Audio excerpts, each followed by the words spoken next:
अस्सलाम वालेकुम जी। तो स्टूडेंट्स, आज हम उर्दू 101 के लेक्चर नंबर 25 को डिस्कस करेंगे। लेक्चर नंबर 25 में शिवली नोमानी के बारे में हम बात करेंगे, उनको हम डिस्कस करेंगे डिटेल में।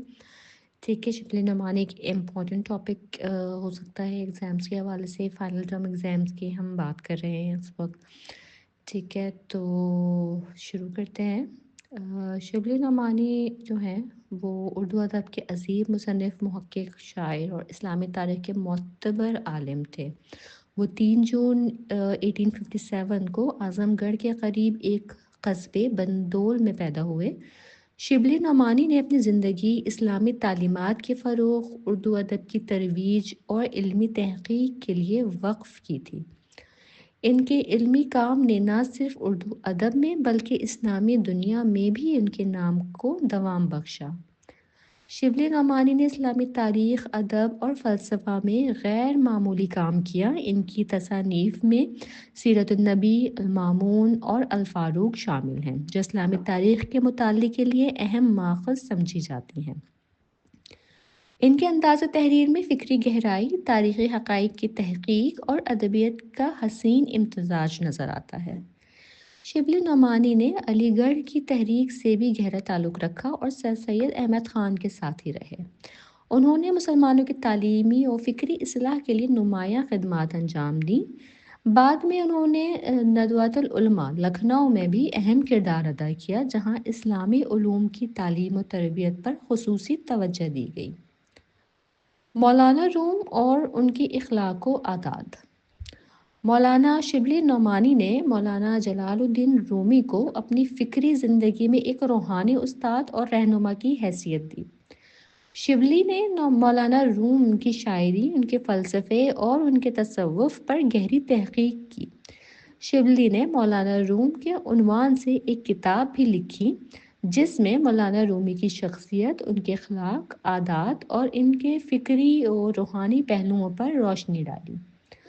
मौलाना रूमी 1207 से 1273 यानी कि 1207 से 1273 73 आई थिंक 73 इस्लामी दुनिया के मशहूर सूफ़ी शायर, फ़लसफ़ी और माहिर इख़लाक़ थे। उनके अखलाक और आदात के बारे में चंद अहम पहलू दर्ज झेल हैं। मौलाना रूमी एक इंतहाई मुतवाज़े और इनकिसार पसंद शख्सियत थे। उनकी ज़िंदगी का बुनियादी उसूल ये था कि इंसान को खुदी की हकीकत समझकर खुदा के करीब होना चाहिए। उनका ये इख़लाक़ उनकी शायरी में भी झलकता है, जहाँ वो इंसानियत की अज़मत और मोहब्बत के पैगाम को आम करते हैं। मौलाना रूमी ने हमेशा मोहब्बत और बर्दाश्त का दर्स दिया। वो इंसानियत को बिला तफरीक, रंग, नस्ल और मजहब मोहब्बत के बंधन में बांधने के कायल थे। उनके नज़दीक खुदा की क़ुर्बत का वाहिद ज़रिया मोहब्बत और इखलास था। मौलाना रूमी अपनी ज़िंदगी में हमेशा हक़ और सच्चाई के मुतलाशी रहे। उनकी किताब मसनवी मानवी इस बात का सबूत है कि वो किस तरह इंसान को रूहानी इर्तिका और ख़ुद शनासी की दावत देते हैं। मौलाना रूमी की ज़िंदगी सादगी और क़नाअत की बेहतरीन मिसाल थी। वो ज़ाहिरी दुनियावी ज़ीनत से बेनियाज रहते थे और रूहानी सुकून को ज़िंदगी का सबसे बड़ा ख़जाना समझते थे। मौलाना रूमी की आदत में महफ़िल समा यानी तसव्वुफ़ के गीत और रक़्स का ख़ास मकाम था।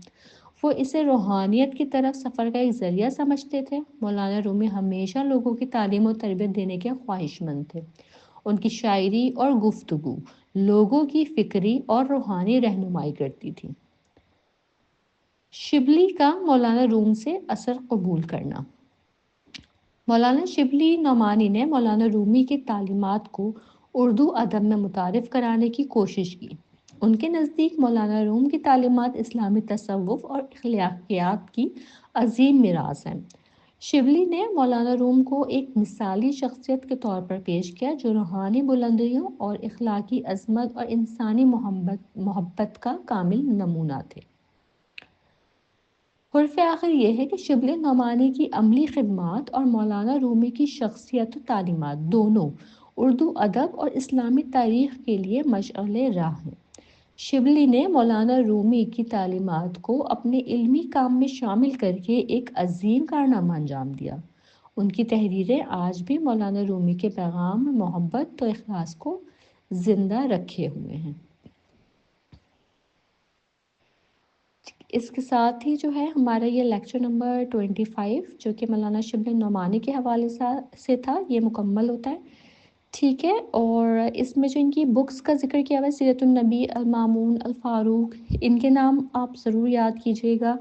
ان کا ڈیٹ آف برتھ، مولانا روم کا ڈیٹ آف برتھ، ٹھیک ہے۔ اور یہ جو ہائی لائٹڈ ہے ان کی کتاب ہے مثنوی معنوی، یہ ان کو خاص آپ الگ نوٹ کیجیے گا، کیونکہ یہ جو ہے یہ ایم سی کیوز کے حوالے سے بہت زیادہ امپورٹنٹ ہے۔ ایم سی کیوز میں اس طرح کے چھوٹے سوالات پوچھے جاتے ہیں، ٹھیک ہے جی۔ اور دیکھیں جو ہمارے ایل ایم ایس کے اندر ڈیٹیل دی ہوئی ہے نا مولانا شبلی کا جو پورا چیپٹر دیا ہوا ہے لیکچر 25، تو وہ بہت زیادہ لیندی ہے، تو اس میں سے میں نے کوشش کی ہے کہ جو مین پوائنٹس اور امپورٹنٹ ایسی باتیں وہ میں لے کر ایک نوٹ کی شکل میں دے دوں، تاکہ یہ چھوٹا ہو جائے ایک تو، اور یاد کرنا سمجھنا آسان ہو جائے، ٹھیک ہے۔ انشاءاللہ آپ کو یہ کافی فائدہ دے گا، سمجھ آئے گا، اور آپ کو اچھا لگے تو آپ ضرور لائک کیجیے گا، میرا چینل سبسکرائب کیجیے گا، اور جن کے بھی ایگزامس قریب ہیں آپ ان کے ساتھ یہ ضرور شیئر کیجیے گا، ٹھیک ہے جی۔ انشاءاللہ میں اپنے نیکسٹ لیکچر نمبر 26 کے ساتھ جلد حاضر ہوں گی۔ بہت شکریہ، اللہ حافظ۔